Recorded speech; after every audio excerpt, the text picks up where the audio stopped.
nilichochea kuanza biashara ya chakula, na hiyo nilianza nayo muda mrefu tangu nilipokuwa Zanzibar.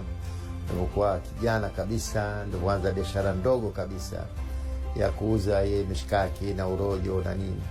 Kwa hivyo nilipokuja Dar es Salaam ndio nikaanza kufanya hiyo biashara ya kubwa zaidi kuliko ilivyokuwa Zanzibar, lakini ya chakula pia, kwa sababu tangu mwanzo nilifocus, naona biashara chakula ndio ilikuwa biashara nzuri wakati ule. Changamoto ni nyingi kusema la kweli, isipokuwa tu unabidi mtu ustahimili, na wakati ule mtaji ulikuwa ndio tatizo, lakini pia wakati ule mtaji hautajiki mkubwa, kwa sababu hali ilikuwa sio ya wakati huu.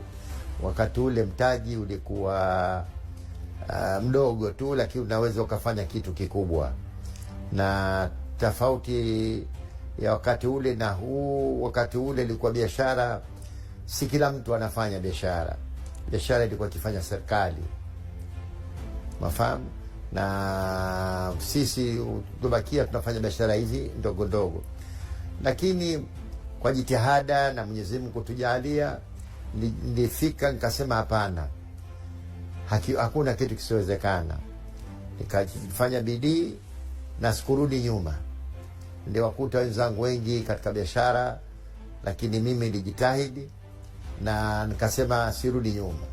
Kila ninachokifanya kinaenda mbele, na kila kikienda mbele naongeza, kila siku naongeza mpaka nafika hapa.